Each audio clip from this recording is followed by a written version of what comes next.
Vampires in Iraq. Okay, so right now it's November November 12th.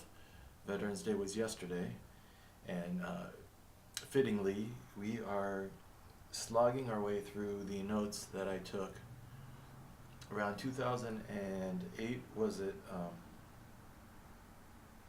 around 2006 to 8 about the books I was reading about the war in Iraq, trying to establish, at least for myself, an honest historic record, um, and then work those details into a unbearable lightness of being type book where we can talk about something like the revolution in the Czech Republic, a historic event, and then or something like what was it, Tolstoy or Dostoevsky did.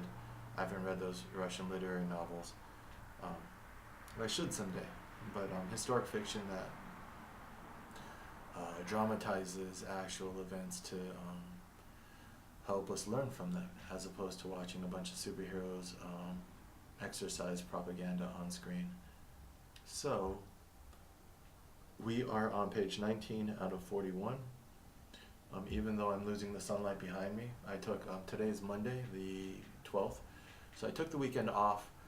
I'm feeling what I thought I would be feeling doing this process, which is a maturation of my thought. I started it with a little bit more flippancy, a little bit lighter mood, and now as I'm reading these political notes I haven't read in over 10 years.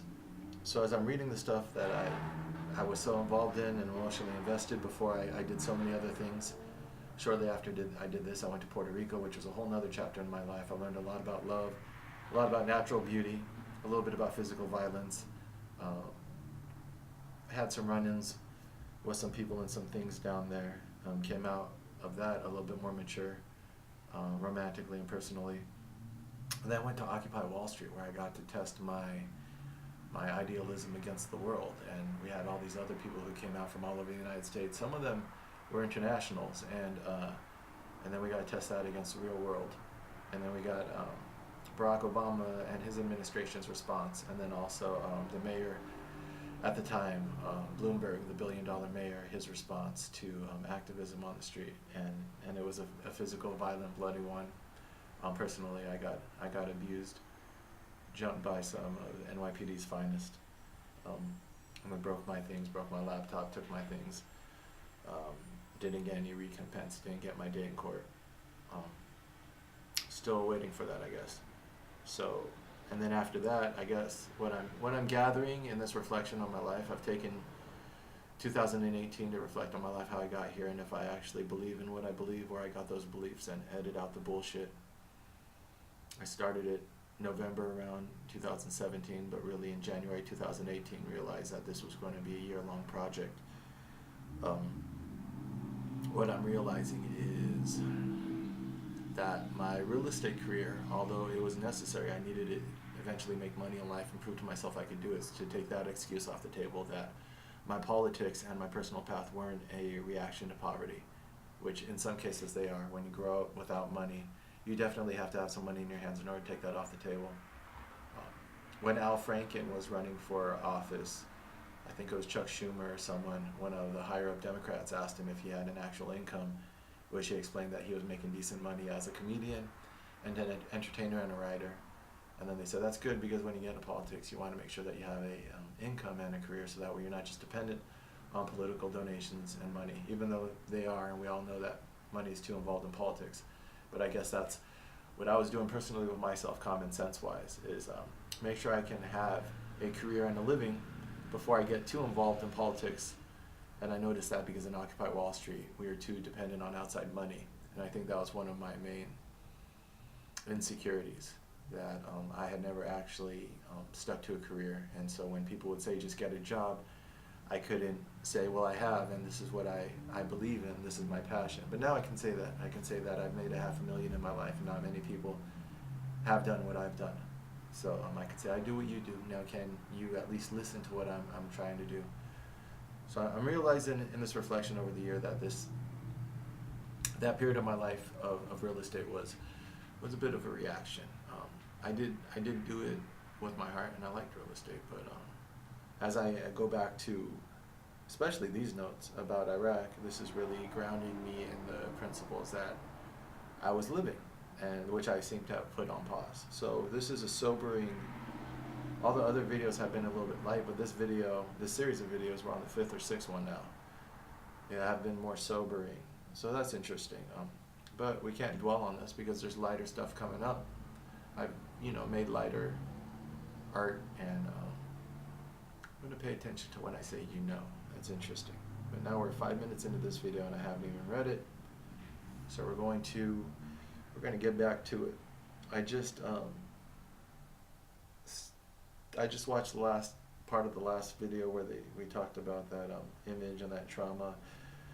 What I was creating, and that's good to have taken the weekend off to think about that. And then also with Veterans Day, and we had that Thousand Oaks shooting by a veteran who apparently was messaging on social media while he took a break from shooting to message on social media.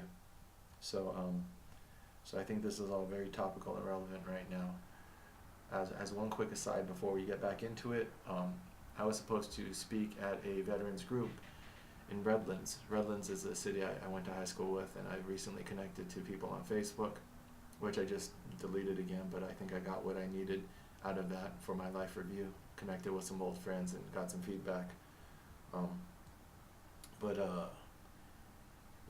There's this guy, this old friend that I knew since middle school maybe, in all those advanced classes, smart kid, but he was also, I think, a little bit more economically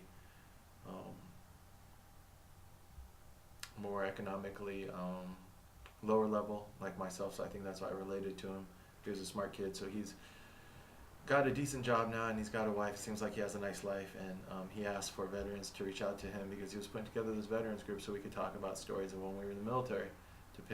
He wanted to do something, pay respects for the military to veterans groups, and I was going to go there. I wasn't even sure what I was going to say because my military career was just me questioning authority, didn't see combat, but I was going to share some stories about people I knew and people I've kept in contact with, not their combat stories, but just about what the military meant for me and the relationships I've developed over the years and the people that I try to check in on and the people who are close to my heart still, people who become like family.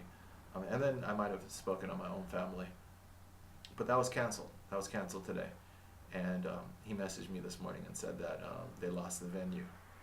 Whether they lost the venue because of his something unforeseen, maybe his organizing, he missed something, or whether it was because of that Thousand Oaks shooting and that was a veteran, and maybe people aren't too keen on veterans gathering in a public place talking about stories and drinking after that happened. But our social fabric is disintegrating. That's something I felt since doing this review for the year, that when I speak on the camera and I speak to myself and I do these introspective journeys, I'm in the habit of doing this now, speaking to the camera. I haven't tried to popularize these videos, but I feel pretty comfortable just speaking my mind now on the camera. And I noticed one of the ones I did in February or March, I mentioned that, but America, the concept of America is disappearing. It's like an ink drawing. If you place it in a bowl of water, the ink is running and we're fading. And whatever social fabric connects us is disintegrating. And whatever your political beliefs, whatever your personal opinions about what we should do as far as public policy, we should all be able to be objective enough to acknowledge that our identity as a unified group and a country is unraveling, and in no small part because these young majority young white disaffected males are vetoing a society one mass shooting at a time. So they're the canaries in the mine shaft, I think. So we should think about that. People in your life that you should check on. I don't think it's going to stop through medication. I think it's going to stop through personal interdiction, personally reaching out to the people in your life. I was going to do that today by going to that veterans meeting and reaching out to other veterans and talking to them. Because although I don't have much of a military service, I feel like, especially now in my life, I have an open ear and an open heart to listen to people and offer perspective and, if not wisdom, at least an attempt at understanding. And I was denied that today because we lost the venue. So back to 19 out of 41. Let's try to do a good 15 pages. We'll knock this out. The light's going to go down. The next couple of videos are going to be dark, but we're going to do this today. The above image puts it into perspective. The image of the girl buried alive in the burlap sack with the firing pin, which actually happened to my cousin. They took away his firing pin and sent him out on patrol with a non-working weapon.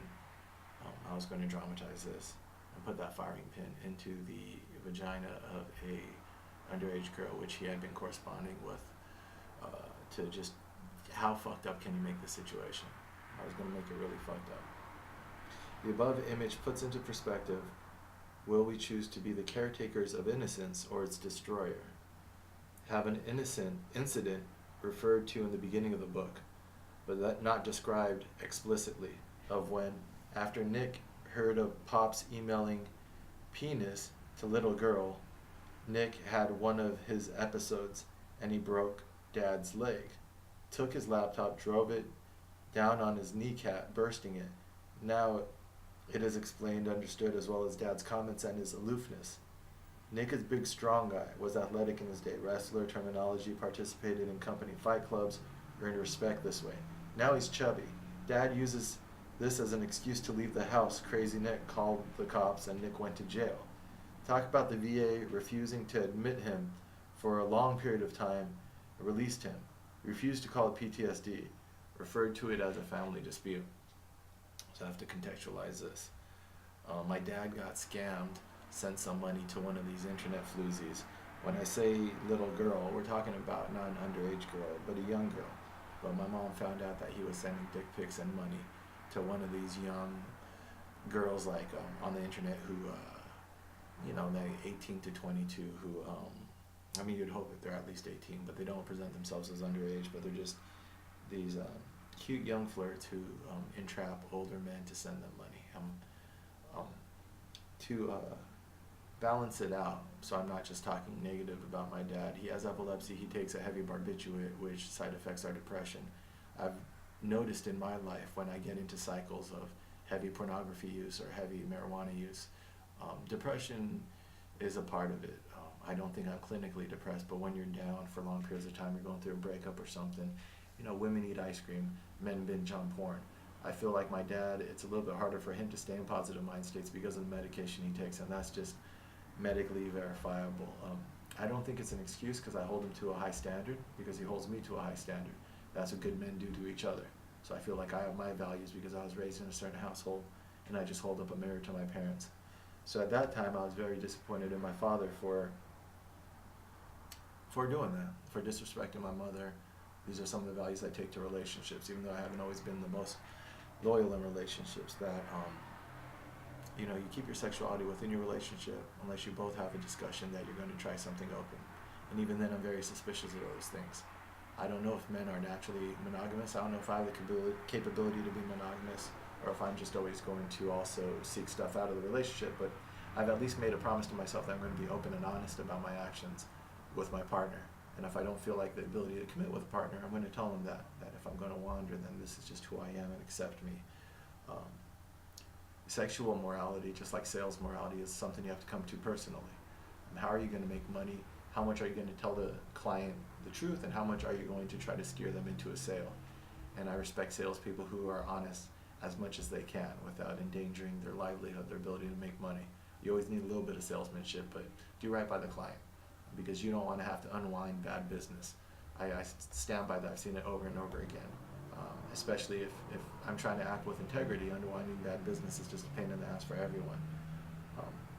The same thing with, I relate sales to sex a lot, with romance. Do right by your girl or your guy, because you don't want to have to deal with a baggage later on. If you really don't think that you can be loyal, there's people out there who have a higher tolerance. I found one. Me and this girl, we go back and forth. I am loyal, but I know she plays a little bit, so I play a little bit. But it's a way that we keep each other in check. It was a roller coaster, and I got off that roller coaster, but that taught me a little bit about being more committed to monogamy, because I had the open relationship where me and the girl gave each other a lot more slack, and it turned into a tit for tat thing. So I'm still learning, but I'm realizing that it's easy to really respect monogamy if you've never tried. I'm someone where I've always tried to try the opposite, try the other options. So it's easy to respect monogamy if that's all you've known. But if you really want to understand why monogamy is just the most sane and less stressful option, try something that's open, and you'll realize that that opens up a lot of. It's kind of a game, and that kind of gets it could be everything's a blessing and a curse. So I'm not so much disappointed in my dad here for going on the internet, doing porn stuff like we all do. I can even imagine, this older generation, you didn't even know what naked women looked like until you got your brother's dirty magazine or something like that, even me growing up. But now with the porn so abundant, 12-year-old boys are seeing more naked women than, 1-2 generations ago the most experienced man could have ever seen if he was the biggest player running around the world fucking, a different woman every night. It's like, so the visual experience, and then, like you can, when you're watching movies and stuff, you can put yourself in those people's position. People are sexually maturing. They have an I don't want to say overstimulus because you don't want to be too moral about it, but I understand that it might be sensory overload for some people who aren't used to this internet generation. So my dad got caught by one of these little scams, and since we're an open family and we talk about everything, my mom was upset. This is one of the reasons why they were breaking up, and then they reconciled eventually, which is why these emotions, it's I would like to explain everything that's gone into my development, where I've got my thoughts, but I've been up and down this emotional hill, so I'm pretty solid on what I feel about this. And if we talk about it as a family, I'm pretty open to him too, because we want to keep each other in check. And my mom jokes around. She says, "Oh, I'm keeping an eye on his internet habits or his phone." The temptation's always there, but he got a lot of ridicule for this because it was a scam, and he lost not the most money, but a little bit of money to the scam. So I'm working this out through the art. I was going to put this into the art, and that's another thing the artist does. I think when they learn lessons in life, they want to share them with other people so other people can learn those lessons too. It's like we're going through this as a family, I'm sure there's a lot of other families, a lot of other men who are going through this. So I was going to fictionalize it, put Nick as, I guess, this guy who was going into Iraq. Nick, I would have to figure that out. Is this character going to be this violent, big tough guy who's then really idealistic? Or I thought earlier how I was writing him that he was going to be a little bit softer and weaker and needing protection. Maybe he could be both. He might be a gentle giant who's very innocent in his mind and not able to defend himself physically. The interpreter said that he thought 80% of people brought in had no intelligence value. Earlier, one of the numbers we brought up was 90%. So, Lieutenant Colonel fired a gun next to a prisoner's head, present while the man was beaten. This is a Lieutenant Colonel. So it's not, we could find these people, we could find these stories. Lieutenant Colonel fired a gun next to a prisoner's head. He was present while the man was beaten. There was an assassination plot against him. We're here for one reason, that's to find out who's trying to kill me, he says, entering his cell. The gunner shouts at a guy, "Who the fuck is trying to kill him?" A female interpreter kicks him, beats him for a half hour. He is crying and screaming, saying, "I love you," to the colonel.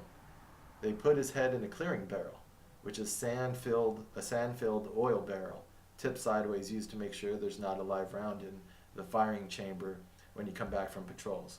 So you click to hear the trigger click, make sure you don't have a live round in there. Shoots a couple rounds past his head, so his head's in this barrel.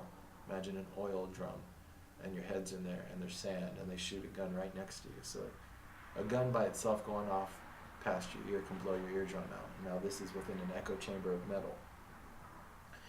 Finally, First Sergeant steps up and says he doesn't think he knows. There's a difference in the military between the commissioned and non-commissioned officers. And we say that the NCOs are the backbone of the Army. NCOs are the people who earn their rank by experience, whereas the commissioned officers, it's experience, but also you have to have a college degree, and you go on that track. So this is like the managers who have the college degree versus the managers in the military who are all experienced. They don't necessarily need college degree. So usually the rule of thumb is that NCOs, non-commissioned officers, have more real-world experience. They didn't get their rank through college. So the first sergeant, the NCO, steps up and says he doesn't think that the guy knows. And the colonel went on to teach high school in Florida. We were tough, and it kept my men alive and my area secure. I wasn't there. Who's to argue against that? I acted in the best interest of my soldiers. I've never seen one cry or accept an American flag once it's taken off a casket. FM is a field manual, EPW, enemy prisoner of war, senior leader regarding detainee.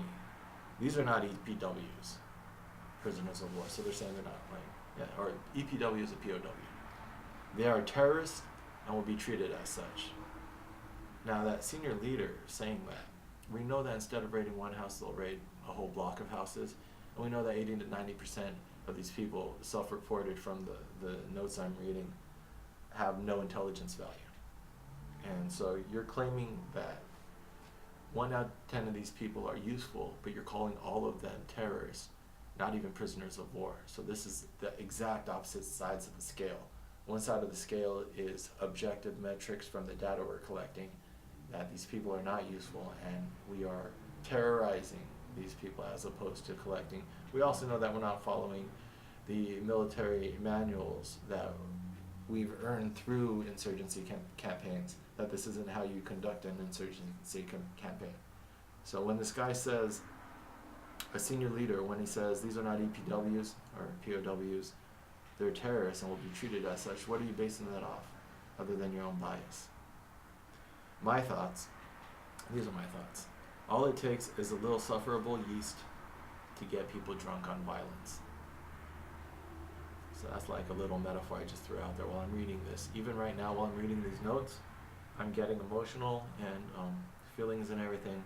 So back then, definitely, you're feeling charged. I'm like, while you read about injustice or misunderstandings or just shit that you know is creating the greater suck in the world, the overall chaos and sadness and hate and violence in the world, as you see it going up through ignorance and through these actions, which I kind of suspected with the failure in leadership and the type of president we had, you take a step back and you try to contextualize it. And so I thought, I guess this is the image I came up with.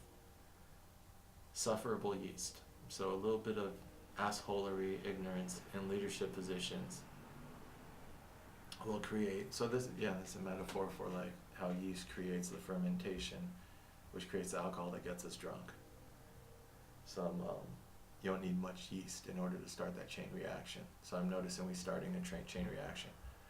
Recently when I took some mushrooms, I contextualized it a different way, that our generation has tripped wires of violence, which, the generation preceding us, the leadership, which is put, when I was 18 to 20, I was in the army, and then when I was 21, we invaded Iraq. So the generation ahead of me, those 40, 50, 60-year-olds who've created these wars, that my generation, the 18 to 25-year-olds, are having to fight, and then now the generation after me is having to fight, now that I'm 36, the 18 to 25-year-olds before me, we're paying the price for that ignorant, violent cronyism, whatever you want to call it, but George Bush Jr. and his ilk, and now Donald Trump, we're the bodies who are being thrown on the gears of these wars. We're paying the price, and it only takes a little bit of assholes at the top in order to create this chain reaction. And so later on, earlier this year, I thought of another way to say that they're tripping wires that we're going to have to pay for. They're creating the blood feuds that now we have to pay for. And then they justify them through a culture of violence between the West and Islam. Because if you actually inspect their actions and inspect the leadership, there is no defense for their actions, and there's a lack of leadership that goes all the way to the top. Thomas Ricks isn't a liberal writer, he's a military historian writer. But if people like him don't at least get the military history right, which is where I got all these facts, then we have a chance, and we do have a chance still, of devaluing actual military history and military techniques. And it's one thing to force us into perpetual war, but to undermine our actual war machine, like our ability to wage war, is a whole nother. There's a multiple dangers here, and perpetual war isn't the greatest danger. Perpetual war is a terrible thing, and that's what we're stuck in right now. And the American Empire is a terrible thing, and that's what we're stuck with right now. But to undermine the actual art of war itself and the actual warfaring tradition in the United States, which last resort is our defense to protect our country. So if the leadership at the top actually is infectious all the way down, where we lose the wisdom to actually wage and win war, because they're not following manuals which are time tested to wage these types of campaigns over and over again. But imagine if they're leaving military wisdom and military tradition. There is an art of warfare and strategy. So imagine if they're not only ignoring that art, but what if their actions cause that art to be corrupted? Well, then, perhaps that is how empires fall. Is that they're not their hubris and their arrogance not only ignores the wisdom of the past, but it corrupts it. And so, and I think we're stepping up to that line right now. That's another reason why people like me have to step up. We have to investigate what we're actually doing and reclaim the historic record. Because that's something that everyone can agree, left and right. Even if you want to keep this American empire, our safety depends on our ability to defend ourselves. And this corruption of reality itself, of our military wisdom itself, it is a whole nother form of suicide. Because whether you think we should have perpetual warfare or not is one thing, but we all should have at least a working armed force to defend ourselves. And when you corrupt reality to the point that you can't even have an objective picture, when that's when you stop realizing even where the dangers are within or without your country, or the ability to respond to those dangers.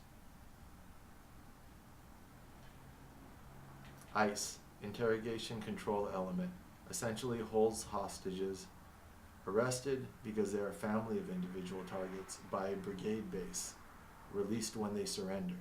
So this is where they keep those people we talked about who are held hostage in order to get high value targets, or targets in general. Who knows if they categorize only high value targets this way. But ICE, Interrogation Control Element. So they're holding hostages who are arrested, not because they've done anything wrong, because they're families of individuals targeted. So when we target you, we're going to hold your family hostage at these special detention centers. At least they're not holding them at Abu Ghraib. But again, you're starting blood feuds. You're disrespecting people in a culture which values honor above everything else, for little intelligence value. No one who actually studies how to execute military campaigns would think that this is an effective way to execute it. Not my opinion from what I've gathered. I'm only a translator, I'm only a journalist type.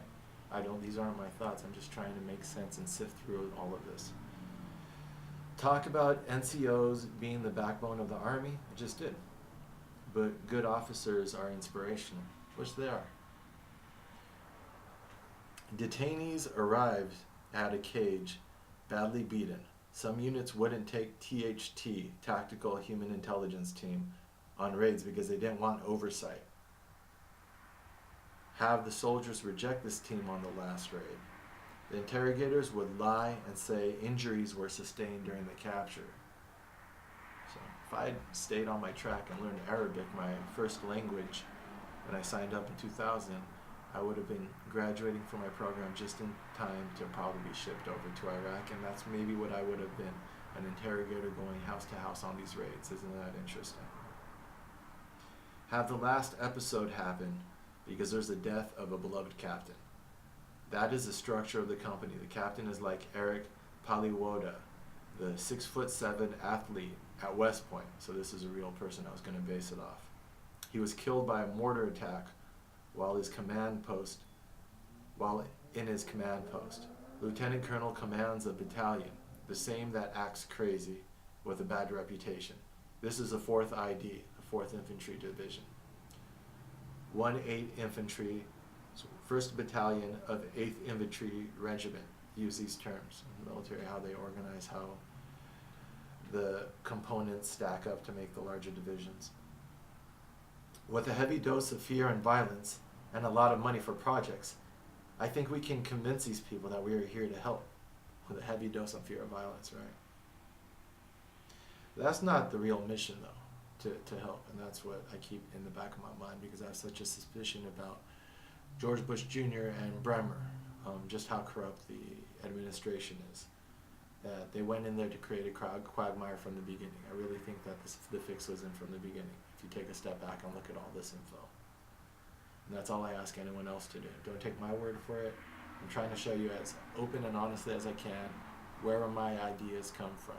Not only on what I've read, but even when I talk about my family and what I was going through at the time, I'm not holding anything back. I'm not dwelling in it either, but I am being as honest as I possibly can, and as even-tempered as I can. That's why it was good for me to take a little bit of a break. I've noticed that when my voice goes up and when I speak faster is when my emotions are coming to the forefront. Patrol, led by the lieutenant, stops drivers violating curfew. Oh, this is back in my fictional account. The staff sergeant and sergeant first class run raids.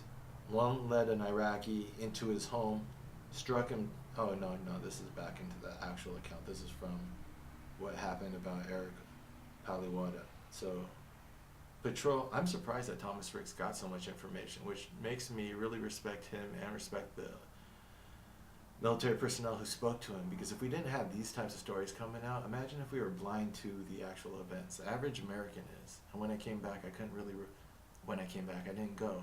When I finished this project and re-entered the world trying to make money and a job, and I set this to the side, I could not relate to how people looked at the news, putting all this information in my head.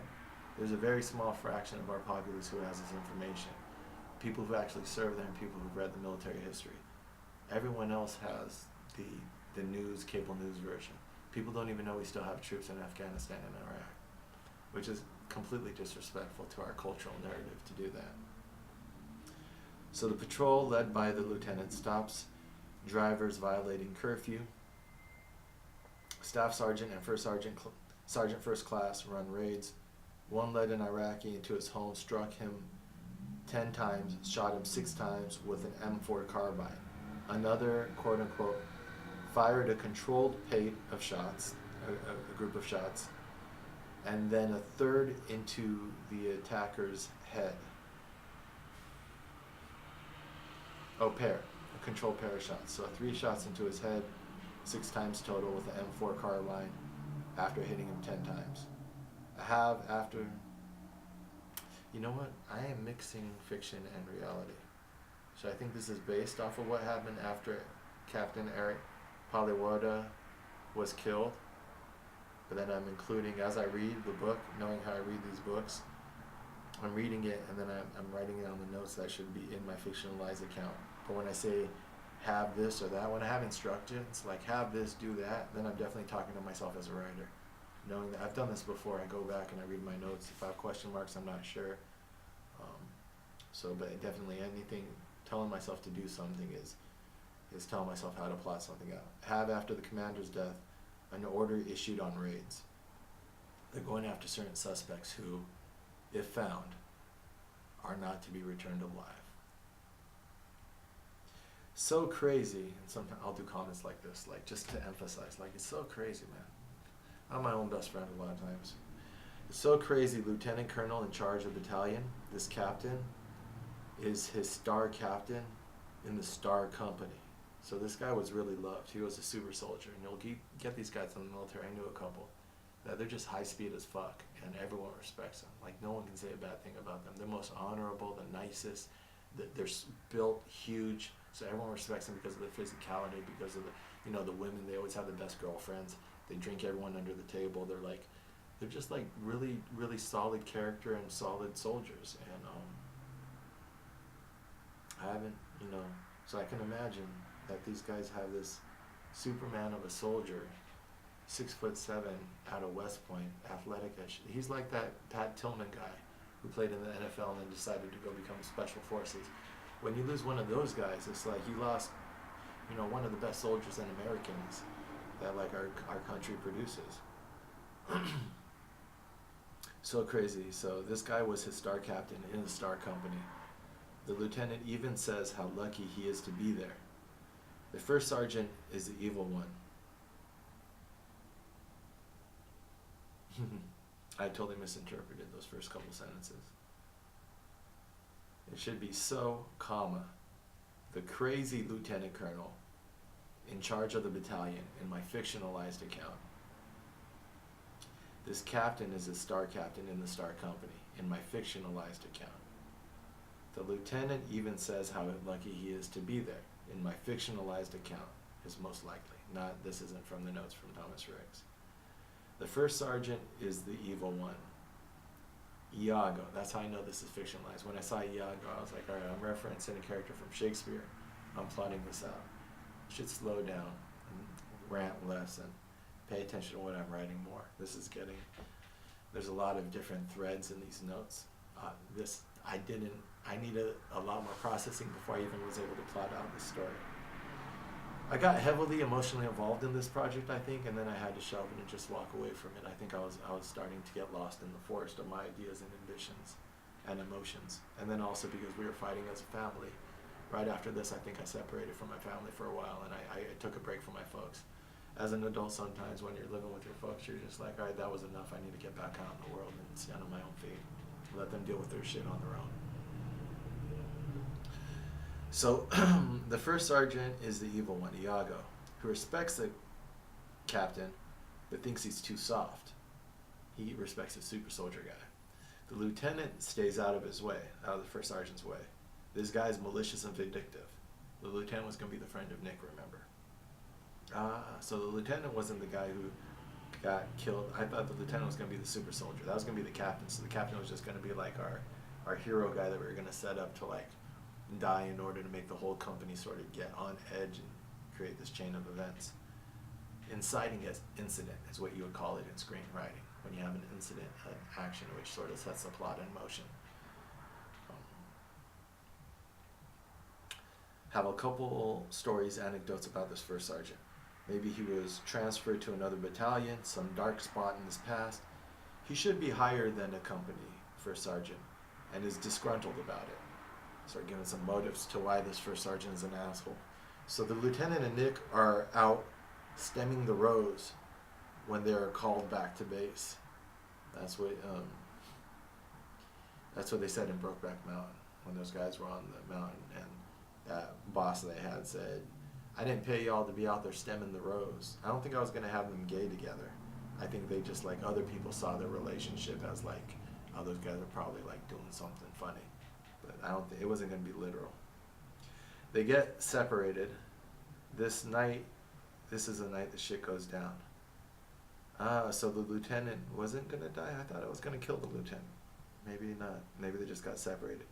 The captain is hit, the super soldier. He probably dies. The first sergeant fills the power vacuum, gives an order to kill the top suspects. And if you've read Shakespeare, you can kind of like play this out in your head.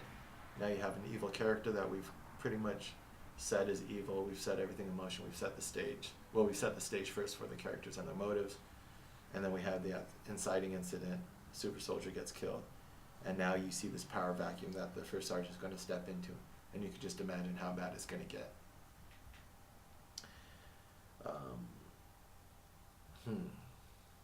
He fills a power vacuum, gives the order to kill top suspects, waves a bloody shirt of the captain, though he secretly despised him, which is a very Iago thing. He's using the guy he despised, his death, as an excuse to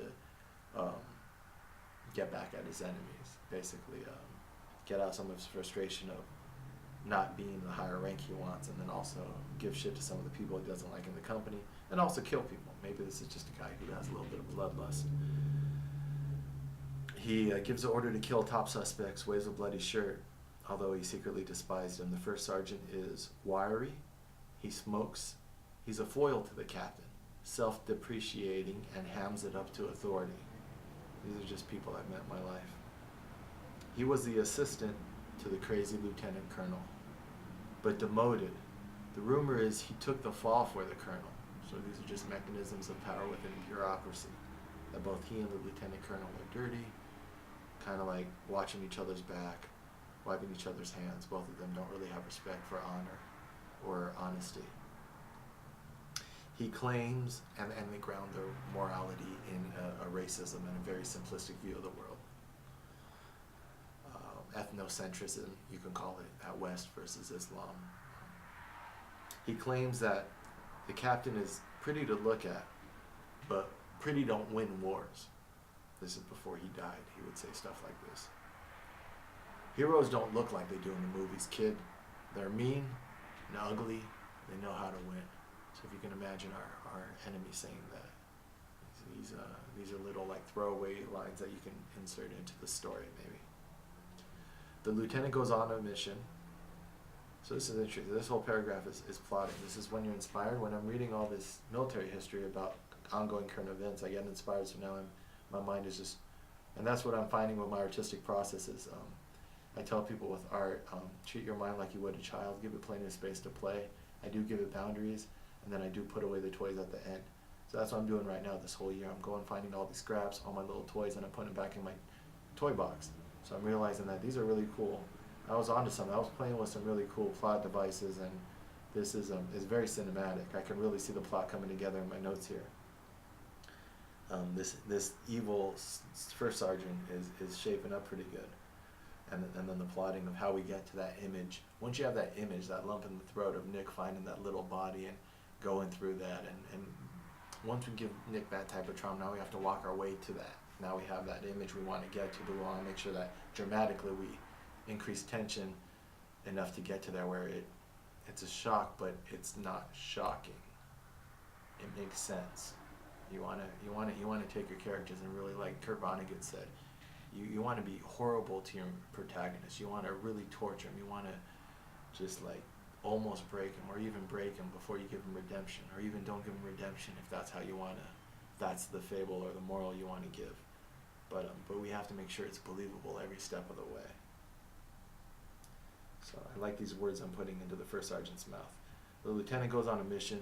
Nick is confronted by the soldiers. They take him to the abandoned schoolhouse with the wall where he would talk to that girl. Since the lieutenant and Nick never see the girl there, they searched before they messed around. Did I make him gay? Maybe I made him gay. I didn't think that's some of the stuff now if I was writing this, which, the more I read about it, the more I want to finish the story.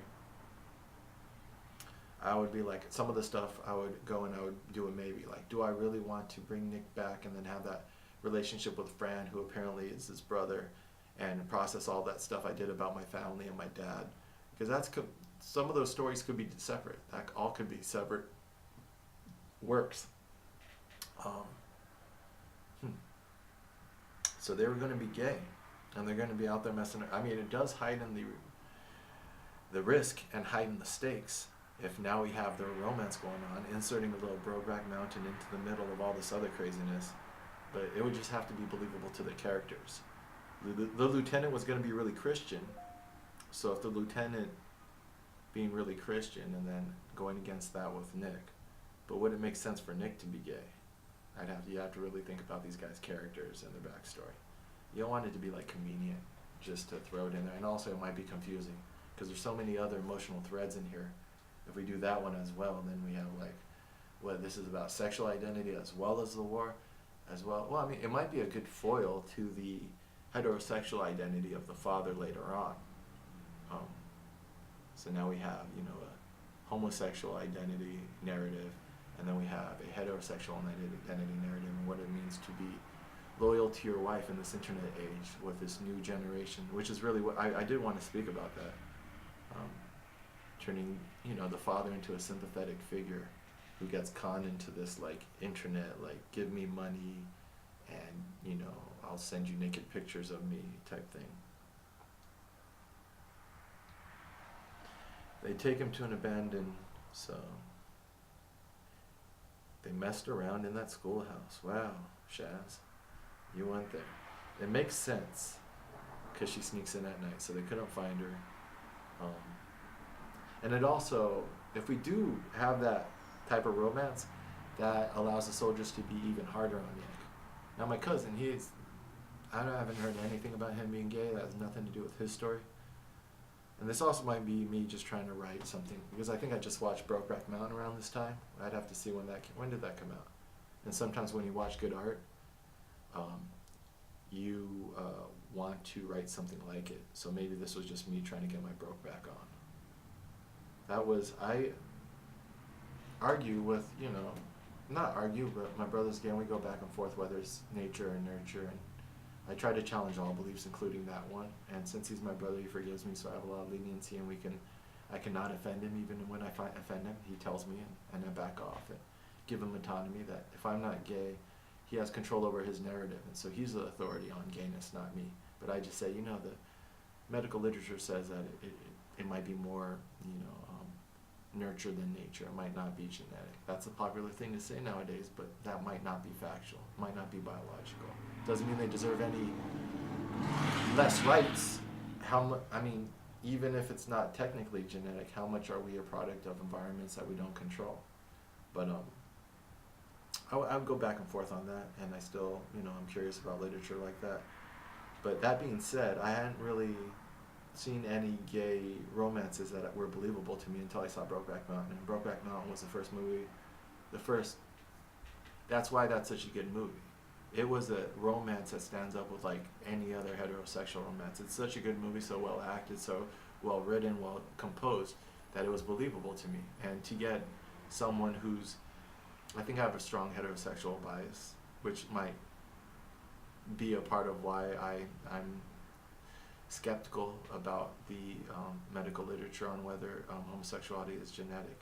So to have someone with my admitted skepticism to believe that romance, like I believe those guys, if you suspend belief that you're watching a movie and these are real people and they're not actors, it was a believable romance. And when Ennis or whatever, when he grabs the Jake Gyllenhaal's Jack Twist, when he grabs his shirt and he just cries into it, I just got like shivers right now. Like that stands up with any other romantic movie I've seen where like they knocked it out of the park. It was like it was a good movie. 2005. So yeah, I probably saw that within a year or two.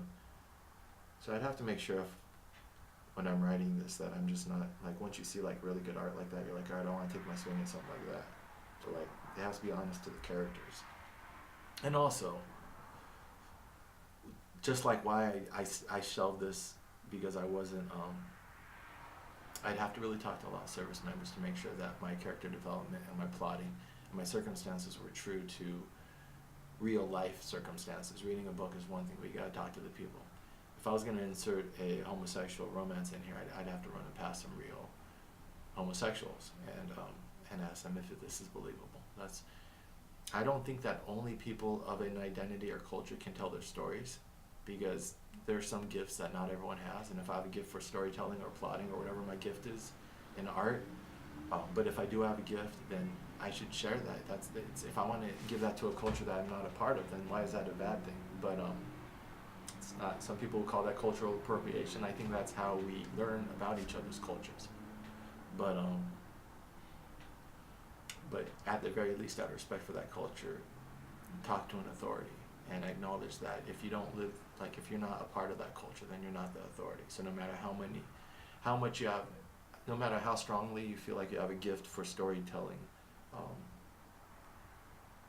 humble yourself at least to the people who live that identity day in and day out. When it comes down to it, you're only a tourist. Even if you're the most realistic storyteller in the world, if you're talking about someone else's culture that you don't live as your identity day in and day out, then you're a tourist, and there's a hierarchy in narratives, and the people who live those identities are at the top of that hierarchy, I think. That's a very simple way that we shouldn't offend anyone. Beyond that, if people say that they're still offended and you take your best shot at putting yourself in someone else's shoes, and that's on that person who's offended. I can't help it. So I think that's where you lead with sincerity and honesty. If you're sincere and someone's offended, then that's how we're trying. I'm just trying to understand other people. be tactful and be respectful within reason has been always been my role. Where was I at? I lost myself. They sneak in at night. Yeah, that's what the gay rant. So it makes sense. They sneak in at night. They don't see the girl. They have the little hookup thing. Another bad guy who is aligned with the first sergeant confronts Nick that he and the other soldiers on patrol know about him and the lieutenant. Saw him, followed him one day, foreshadowing. They search the place, find the girl with the Dylan book, the Bob Dylan book he gave her. Last thing given to her. The sergeant lets a couple of soldiers stay to finish the search, debrief the girl, but not before one of them takes Nick's firing pin. So this is how we ended up with that last scene. I'm walking myself to the last scene, which was so poignant. And that's how writing is. Sometimes you just get, Milan Kundera would say, he sees an image of one of his characters in a windowsill or like in a doorway. And then he writes to that pointer, to that character, but you don't see it linearly. A lot of times you just see something that makes such a strong impression to you. You're like, I really want to put that person in a story, or I want to explain that, but now you have to get to there. But it's an intuitive process. It's like when you're looking at a math problem, you just see the solution, but now you have to show your work. So we're trying to get to that point of that one image where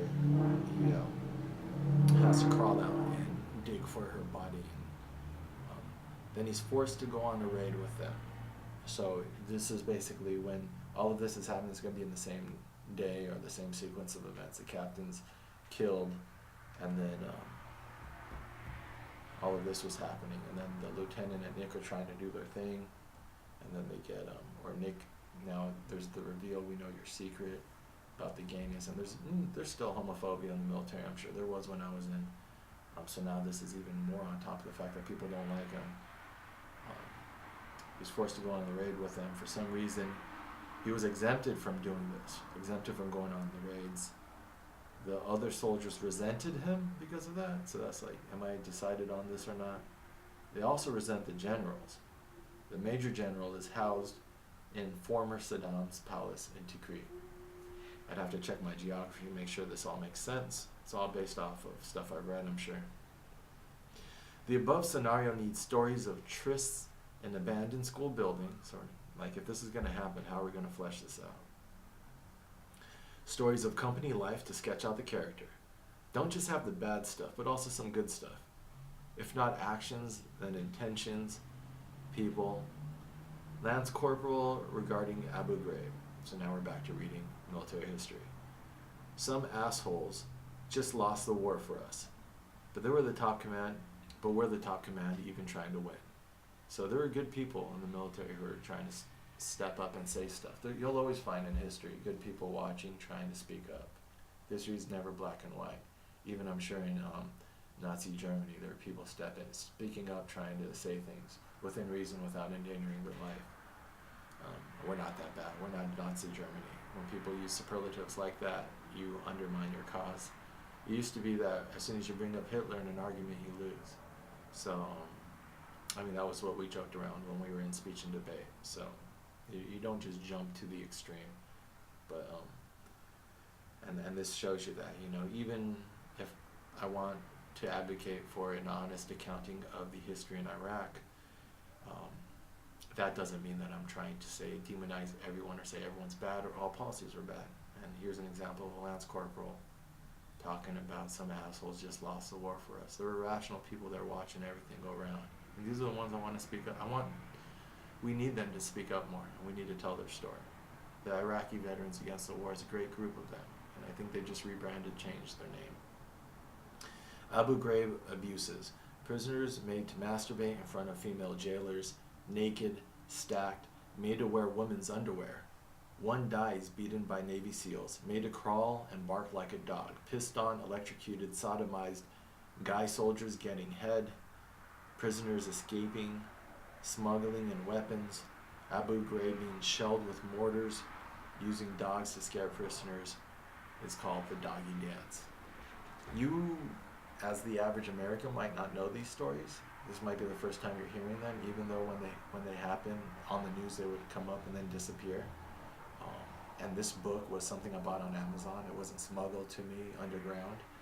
Um, all these books I read, which later on, if I do decide to do something of this fictional account of my narrative, I'm going to have to go get the source material and double check them and make sure that like these notes correspond with actual stuff in the books. But I bet you that the Arabs and the Iraqis have a longer memory than Americans do, and these stories are circulating over there. You don't think their brothers and their cousins and their families are talking about what they experienced in Abu Ghraib, because 8, 9 out of 10, remember, didn't have intelligence value, and so those people got released into the wild. And I worry about the ones we kept at Guantanamo that we released into back to their country, who then become terrorists. So what about this? You know, the tens of thousands of people we detained over there, and how many did we torture over there? And then they go back and tell their families and their friends of families, and you know, this, and Arabic families are large, and it's, the motto is me and my brother against a cousin, me and my cousin against a stranger. So these stories are alive, and that's why we have to be honest with ourselves, because this is how we're viewed by that portion of the world right now. Geneva Convention, Article 3. People should be treated humanely, without outrages on personal dignity, humiliating and degrading treatment. It's supposed to be the law in the land. SAW, Squad Automatic Weapon. Oleg machine gun. 100, so these are little details to include. 100-second response time to mortar attacks, using artillery pieces and sophisticated counter-battery radar system. So I guess that's like a rule they have when you're being attacked by mortars, to respond within 100 seconds. Maybe that's what I meant.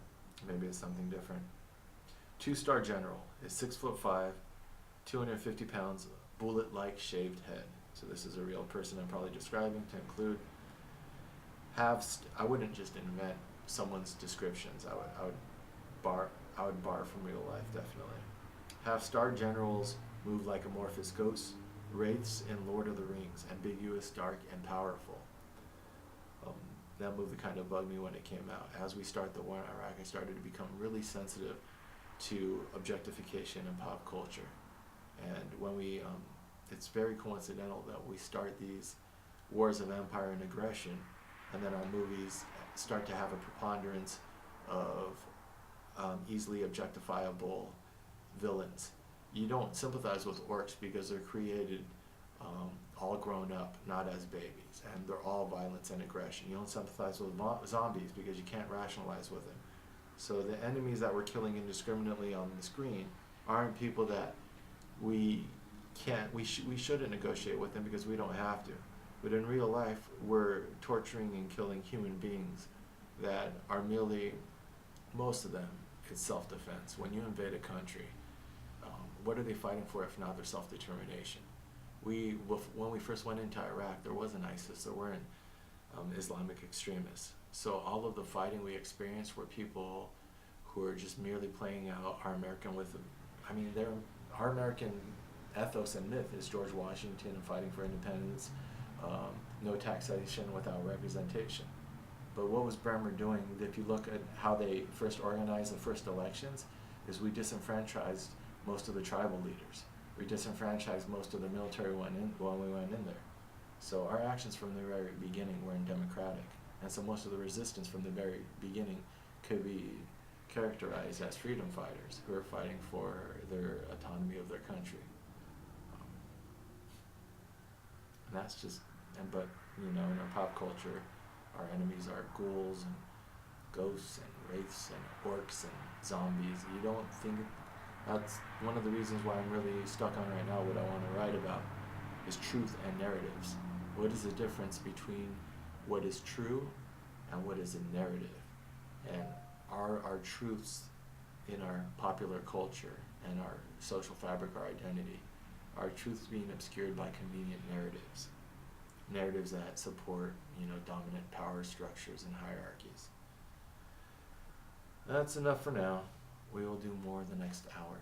This was the first one in a couple of days, so I was a little bit behind, but we will knock this out. 21 out of 41, but it's going to be dark, but we're going to finish this today.